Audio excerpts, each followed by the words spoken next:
नमस्कार दोस्तों, स्वागत है आपका आज की बेहद बड़ी और ताजा खबरों की इस वीडियो में। दोस्तों आज की इस वीडियो में जानेंगे आज की महत्वपूर्ण और ताजा खबरों के बारे में।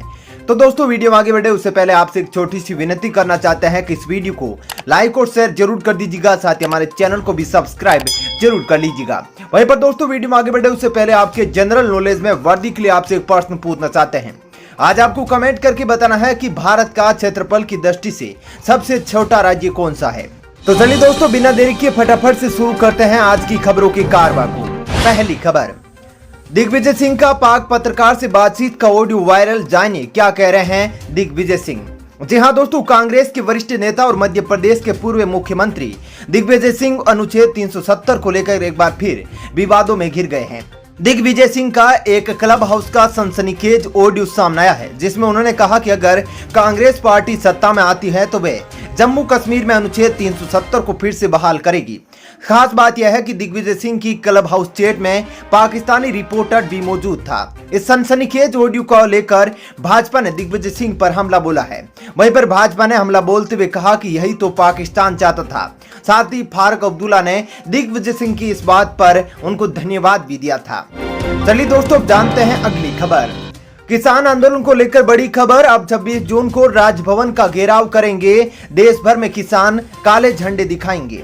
जी हां दोस्तों, देश में तीनों कृषि कानूनों के खिलाफ किसानों का विरोध प्रदर्शन जारी है। इसी बीच एक बार फिर से किसान आंदोलन को तेज करने की कवायद की जा रही है। इसको लेकर किसान 26 जून को देश भर के राजभवन पर विरोध प्रदर्शन करने जा रहे हैं। किसानों की तरफ से ऐलान किया गया है कि 26 जून को देश के सभी राज्यपालों के घर यानी कि राजभवन के बाहर धरना प्रदर्शन आयोजित किया जाएगा। संयुक्त किसान मोर्चे से जुड़े सभी किसान 26 जून को देश भर में राजभवनों के बाहर प्रदर्शन करेंगे और इस दिन को खेती बचाओ लोकतंत्र बचाओ दिवस के रूप में मनाएंगे। चलिए दोस्तों जानते हैं अगली खबर। बिना ड्राइविंग टेस्ट भी बनेगा ड्राइविंग लाइसेंस, ट्रेनिंग केंद्रों पर सरकार ने दिया निर्देश। जी हां दोस्तों, केंद्रीय सड़क परिवहन एवं राजमार्ग मंत्रालय ने शुक्रवार को मान्यता प्राप्त ड्राइविंग ट्रेनिंग केंद्रों के लिए नियम अधिसूचित किए हैं। इन केंद्रों पर लोगों को उच्च गुणवत्तापूर्ण ड्राइविंग ट्रेनिंग दी जाएगी। टेस्ट में सफल लोगों को ड्राइविंग लाइसेंस बनाते समय फिर से ड्राइविंग टेस्ट नहीं देना होगा, उन्हें ड्राइविंग टेस्ट में छूट मिलेगी। वहीं पर मंत्रालय ने कहा कि इन केंद्रों पर ट्रेनिंग की तमाम सुविधाओं के साथ भी ड्राइविंग प्रशिक्षण ट्रैक होगा, जिससे अभ्यर्थियों को उच्च गुणवत्ता वाला प्रशिक्षण उपलब्ध कराया जा सकेगा। केंद्रीय सड़क परिवहन एवं राजमार्ग मंत्रालय ने कहा कि मोटर वाहन कानून 1988 के तहत इन केंद्रों पर रेमेडियल और रिफ्रेशर पाठ्यक्रम भी उपलब्ध कराए जाएंगे। चलिए दोस्तों जानते हैं अगली खबर। ट्विटर पर उठी करीना कपूर खान को बाइकआउट करने की मांग, आखिर क्या है पूरा मामला, जानिए। जी हां दोस्तों, बॉलीवुड की बेबो यानी कि करीना कपूर खान दूसरी बार मां बनने के बाद पर्दे पर वापस लौटने को तैयार है। हाल ही में एक्ट्रेस का बेहतरीन बॉडी ट्रांसफॉर्मेशन भी देखने को मिला है। साथ ही करीना के हाथ बड़ा प्रोजेक्ट भी लग गया है। खबरों की माने तो करीना जल्दी पौराणिक महागाथा में सीता का रोल निभाने वाली है, लेकिन यह बात सोशल मीडिया यूजर्स को कुछ खास रास नहीं आई। एक्ट्रेस को ट्विटर पर जमकर ट्रोल किया जा रहा है, साथ ही हैशटैग बाइकआउट करीना खान का ट्रेंड करने लगा है। खबरें हैं कि पौराणिक महागाथा में सीता का रोल निभाने के लिए करीना कपूर खान ने भारी भरकम फीस की मांग की है। चलिए दोस्तों जानते हैं अगली खबर।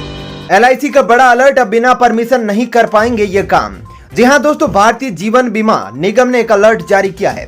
इंश्योरेंस कंपनी ने कहा कि बिना इजाजत के लोगों का इस्तेमाल नहीं कर सकते हैं। अगर कोई बीमा कंपनी का लोगो गैर तरीके से उपयोग करते पकड़ा गया तो उसके खिलाफ सख्त कानूनी कार्रवाई की जाएगी। कई लोग अपने व्यापार को बढ़ाने के लिए LIC के लोगों का इस्तेमाल करते हैं, अब वो आगे से नहीं कर सकेंगे क्योंकि ऐसा करना एक दंडनीय अपराध है। LIC ने इस बारे में ट्वीट कर जानकारी दी। साथ ही बीमा कंपनी ने लिखा कि परमिशन के बिना किसी वेबसाइट, पब्लिशिंग मटेरियल और डिजिटल पोस्ट में हमारे लोगों का इस्तेमाल नहीं कर सकते हैं। चलिए दोस्तों जानते हैं अगली खबर।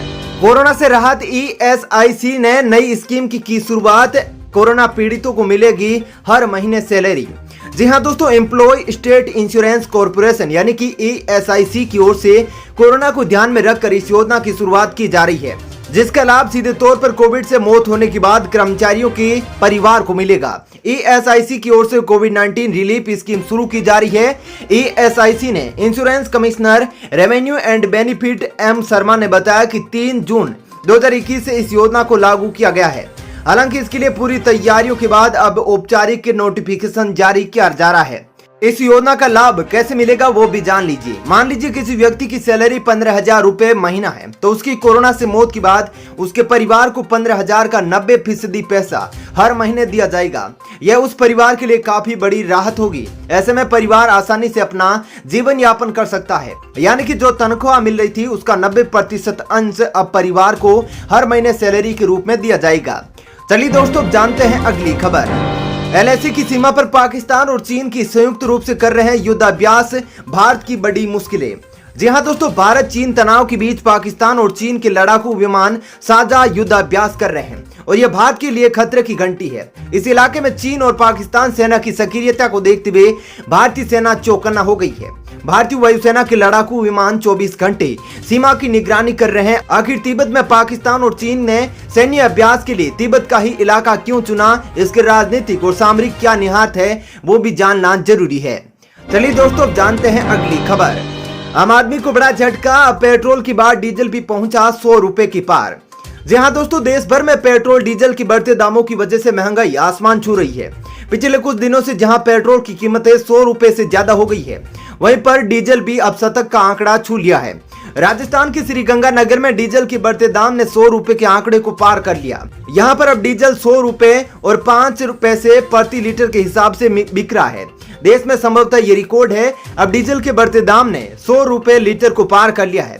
श्रीगंगानगर में भी पेट्रोल के दाम बढ़े हैं और ये 107 रुपए प्रति लीटर पर जा पहुंचे हैं। चलिए दोस्तों, अब जानते हैं अगली खबर। पहलवान सुशील कुमार की बड़ी मुश्किलें, न्यायिक हिरासत अब 14 दिन और बढ़ाई गई। जी हां दोस्तों, हरियाणा के 23 वर्षीय पहलवान सागर धनखड़ की हत्या के मामले में जेल भेजे गए पहलवान सुशील कुमार को राहत नहीं मिलने वाली है। अदालत ने सुशील की न्यायिक हिरासत को 14 दिन और बढ़ा दिया है। वहीं दिल्ली पुलिस की क्राइम ब्रांच ने इस मामले में 10वें आरोपी को भी धर दबोचा है। वह 10वां आरोपी है पहलवान अनिरुद्ध। यह वही आरोपी है जो कि वारदात वाली रात के मौके पर वहां पर मौजूद था। इस आरोपी का पिता भी पहलवान है। चलिए दोस्तों, अब जानते हैं अगली खबर। भारतीय मूल के पत्रकार मेगा को पुलित्जर अवार्ड, चीन के जुल्म को किया था उजागर। जी हाँ दोस्तों, भारतीय मूल की पत्रकार मेगा राजगोपालन को प्रतिष्ठित पुलित्जर अवार्ड से सम्मानित किया गया है। दुनिया भर के पत्रकारों और जर्नलिज्म की दुनिया के लिए पुलित्जर अवार्ड सबसे बड़ा और प्रतिष्ठित अवार्ड माना जाता है। मेगा को इस बार का पुलित्जर अवार्ड दुनिया के सामने चीन का कच्चा चीटा खोलने और दुनिया के सामने चीन की बर्बरता को उजागर करने के लिए दिया गया है। इनोवेटिव इन्वेस्टिगेटिव रिपोर्टिंग करने के लिए भारतीय मूल की जर्नलिस्ट मेगा राजगोपालन को इस अवार्ड से नवाजा गया है। चलिए दोस्तों, जानते हैं अगली खबर। सुशांत सिंह पर बनी फिल्म न्याय जस्टिस फिल्म का ट्रेलर रिलीज हुए सनसनीखेज खुलासे। जी हाँ दोस्तों, एक्टर सुशांत सिंह राजपूत की 1 साल पहले मुंबई में मौत हो गई थी। उनकी मौत के बाद कई तरह के दावे किए गए थे। सुशांत के परिवार ने उनकी गर्लफ्रेंड रिया चक्रवर्ती पर गंभीर आरोप लगाए थे।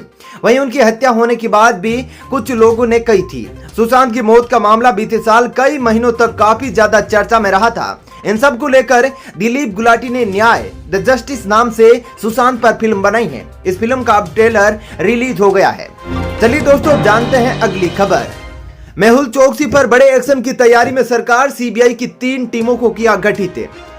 जी हां दोस्तों, बाहर से करोड़ों रुपए के फ्रॉड के मामले में विदेश की जेल में बंद कारोबारी मेहुल चोकसी के डोमिनिका कोर्ट ने जमानत देने से इनकार कर दिया। तो वहीं अब भारत सरकार डोमिनिका में कानूनी लड़ाई लड़ने के लिए तैयार है, जबकि चोकसी के वकील ने दावा किया है कि जब तक मामला कोर्ट में है तब तक चोकसी का भारत आना संभव नहीं है। मीडिया रिपोर्ट के मुताबिक भगोड़े मेहुल चोकसी पर सरकार बड़े एक्शन की तैयारी में जुट गई है। एक तरफ सीबीआई ने 3 टीमों को गठित किया है, जिसमें से 2 टीमें दिल्ली और डोमिनिका में रहेगी। इसके अलावा एक टीम एडवोकेट हरीश साल्वे की मदद करेगी। चलिए दोस्तों, जानते हैं अगली खबर। 2022 के पंजाब विधानसभा चुनाव से पहले बड़े गठजोड़, इन 2 दलों ने किया अलायंस। जी हां दोस्तों, पंजाब में 2022 में होने वाले विधानसभा चुनाव के मद्देनजर नए सियासी समीकरण और गठजोड़ बनने शुरू हो गए हैं। अब उत्तर प्रदेश की पूर्व सीएम मायावती और पंजाब के पूर्व मुख्यमंत्री प्रकाश सिंह बादल, पूर्व उप मुख्यमंत्री सुखबीर सिंह बादल की पार्टियां करीब आ गई है। सियाद और बसपा ने आज गठबंधन कर लिया है। सियाद प्रधान सुखबीर सिंह बादल और बसपा नेता सतीश मिश्रा ने यहां पर यह ऐलान किया है। दोनों दल मिलकर पंजाब विधानसभा चुनाव लड़ेंगे। चलिए दोस्तों, फिलहाल इस वीडियो में इतना ही। ऐसे ही खबरें देखते रहने के लिए आप हमारे चैनल को सब्सक्राइब कर लीजिएगा, साथ ही इस वीडियो को लाइक और शेयर भी जरूर कीजिएगा। धन्यवाद।